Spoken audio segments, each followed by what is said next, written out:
Let me first start with telling a little bit about me in terms of why did I go to family therapy, and why did I go to family therapy with a population that was not in the focus of the therapies before. I was born in Argentina, but I was born an Argentinian Jew, and that meant that I was born as a member of a minority that was signal, you know. I was they, I was the other. And that, so my experience of, and my concern of working with minorities and my concern for social injustice starts with the sense of the way in which I work. I worked in a context in which I felt that they rejected me, I rejected myself. So the element of wanting to be like the other that were the norm. And that stays for life, you know. But fortunately, it's transformed, because it was transformed into a wish to work for social justice, that it was in some way a redemption kind of thing. When I came here to the United States in 1950, I decided to do what all bright psychiatrists did at this time. And is, if you were a bright psychiatrist, you become a psychoanalyst. So I became a psychoanalyst. But fortunately, I became a psychoanalyst and I worked with delinquent children from Harlem. And what I was learning as a psychoanalyst and what I was doing, working with children with Harlem, makes that this was such a disconnected kind of practice that I needed or to reject my practice or to reject psychoanalysis. And I rejected psychoanalysis. And that is when I began to work with families. So my working with families became, well, first my working with families is because I grew up in a shtetl, I grew up in a small town, where around me were 10 uncles, grandparents, you know. I was never invisible. I was always in the view of some family member.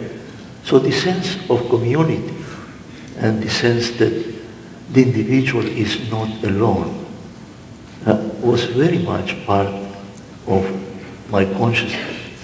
So when I wrote Families of the Slums, and basically published Families of the Slums, it was published in the section in anthropology. Not psychology, not psychiatrist, but anthropology. That this was to me very, very funny. You know, because the idea that who will read such a book? Or the people that are interested in anthropological studies.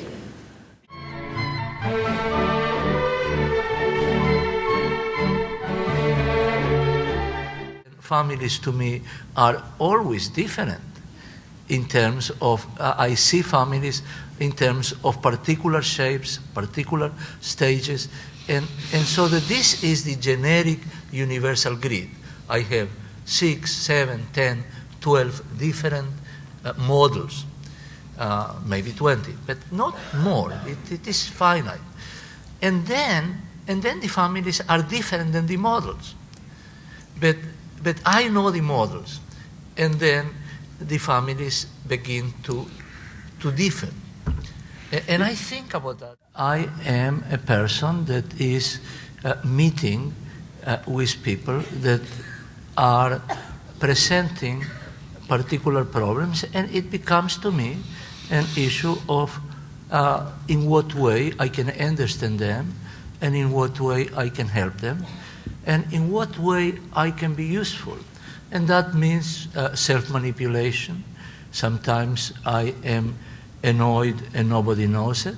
Sometimes I am just impatient and I will balloon it because I think it's important. So I am an instrument that is theoretical and it is well-tuned, and I work in terms of what I think are useful interventions. And in that, Carl and me are very, very different.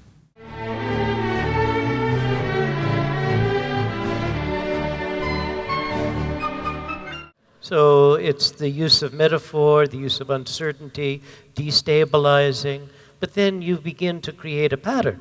You begin to elicit a pattern. Absolutely. Absolutely. When I am talking about the fact that I am a challenger of patterns, it's because I understand patterns.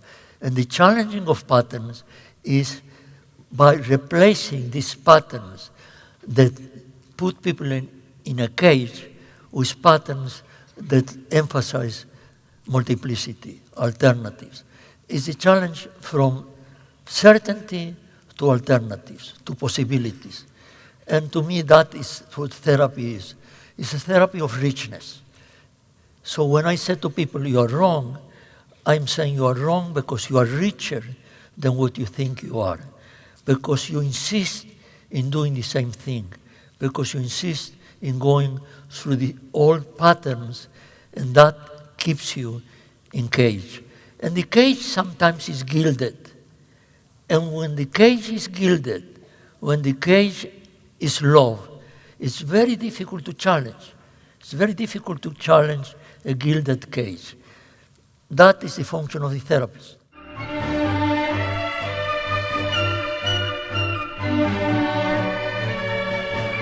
Look at our differences. We have been working together in some way or other for 30 years. And I had been a student of Carl's tapes. Carl tells me that he never watches his tapes, and I do. So I know about his therapy, and he doesn't. So I agree. So there are certain similarities and certain differences in the way in which we are, clearly, and in the ways in which we work. For instance, that thing, my creating boundaries that protect me is something that I think that Carl doesn't do. And that makes me do a different therapy than the therapy that Carl does. Yeah. I think that I created boundaries because I was born in a tribe, and you were not. There was nobody there to take boundaries from, sure. I grew up in a small village with 10 uncles and aunts and 30 cousins, and in order to survive, you create a very clear look at. I became a people's watcher, and I became a person that protected. Yeah. And I grew up in an isolate farm and had no social life till I was 8. So I didn't have any boundaries, and it was all just 5 of us.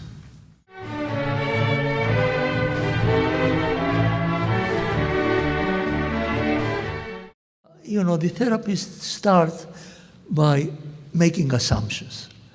The assumptions are very fast, and they frequently are incorrect. But regardless of that, you start making assumptions.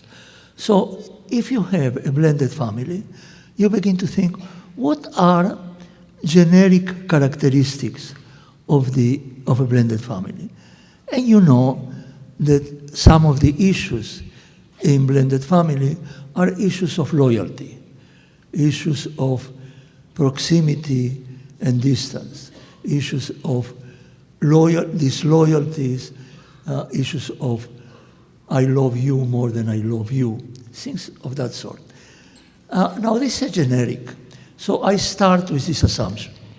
I don't know in what way that will present itself, but that is the assumption, that I will find some issues about mother loving her son more than her husband, or loving her husband more than the son.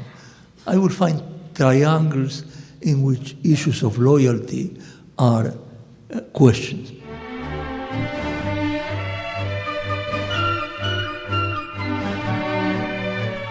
I felt responsible for helping families, but I was different than other practitioners because of my challenging style.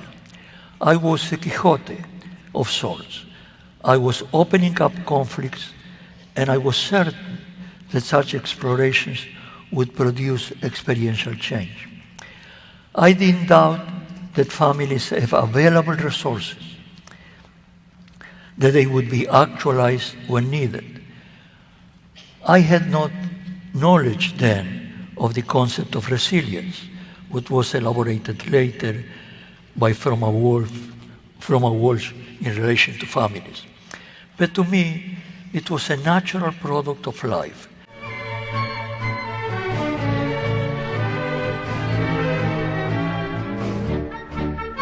One of the things that I teach my students is that the therapist is a self-aware instrument. Self-aware instrument. And in order to become a self-aware instrument, the therapist needs to be able to be proximal and not in. And in order to be proximal, influential, and the center, he needs to develop in his left shoulder a leprechaun. A small homunculus dressed in green that looks like you, but is in continuous contact with you, in dialogues with you, is saying, you know, you are doing that, and that is your impact, and they are doing that to you, and that is their impacting you. And so you are inside, but you are always outside. You are always in a position, in a meta position, thinking about what you will do. So there is no spontaneity in therapy. I had watched Jeff, and I am an observer of therapists. And I know that when he's talking, he's doing something. And I am very curious always, what is he doing? Because I know he knows that he does it. The other person doesn't know that he does it, but he knows. And I used to say to Whitaker, you know, you don't know what you do. Do you want me to tell you what you do?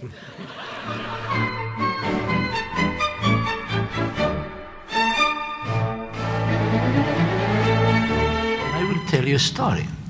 We were in Palo Alto, and we were going from one place in the Mental Research Institute. We were going to have a meeting in somebody's house. And a group of them went by car, and we said, Ruben Hill, Carl, and myself said, we are going to walk. Tell us how to go, and they told us. So Ruben Hill said, okay, he was the master Boy Scout, and he went ahead, and we were talking, we were following him, and then at some point he says, I don't know where I am. We were talking, and so Carl looks at me, and I said, okay, let's go. And I took the direction. I didn't know where we were. I didn't know where we were going. He accepted my leadership. And when you asked me why, I said, I don't care where we're going.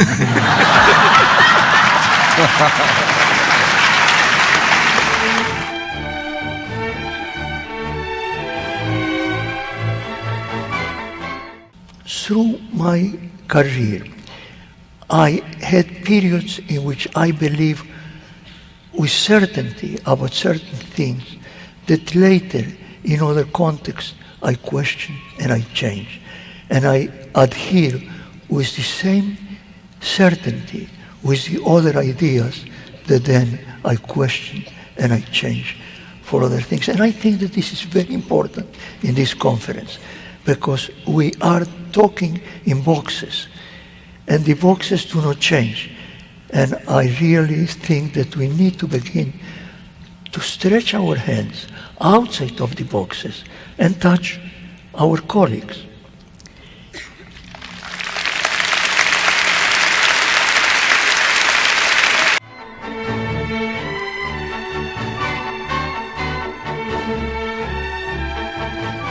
I am very comfortable with crisis induction. I think that Carl does it in very, very interesting ways that I could not imitate, and I would not be interested in imitating, because it would be lousy if I do what he does.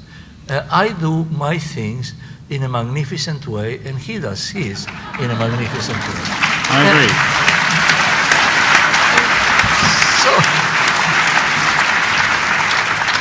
But we both believe in breaking the habitual patterns and creating a moment in which something new needs to occur. I feel responsible to stick with them, and I feel responsible not only for the creation of the crisis, but to stay there. I get anxious. You don't. You know, I don't know if I don't know what I had done, I feel anxious. Well, if you don't study it, you don't worry about what might have happened.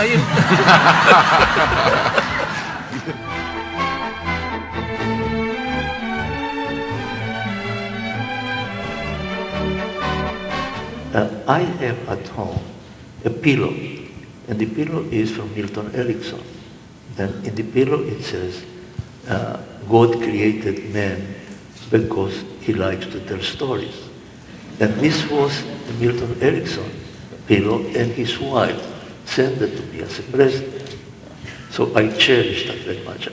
And I think you are a storyteller, I think I'm a storyteller. But I don't think that the stories change people.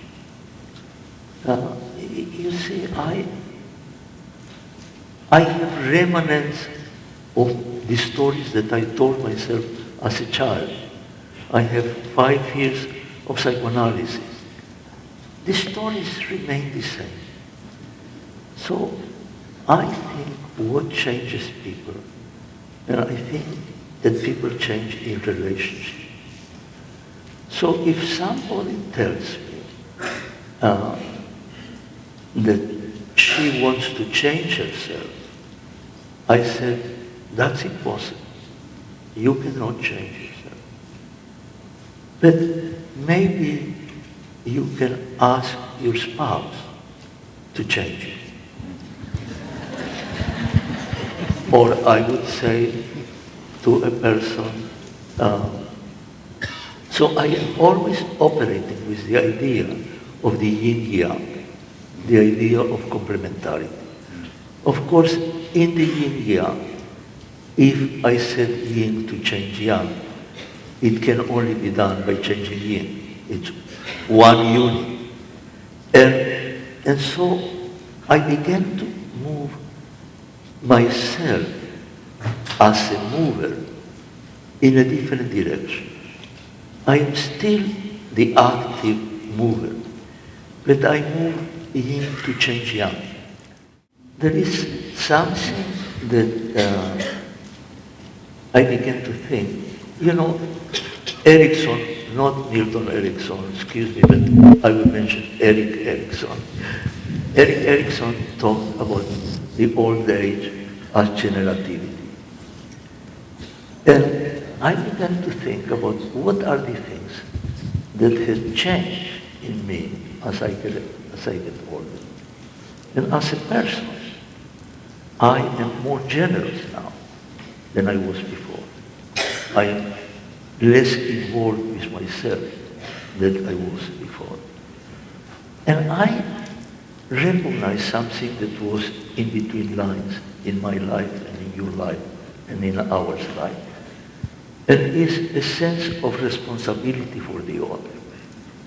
And I began to think that the energy to change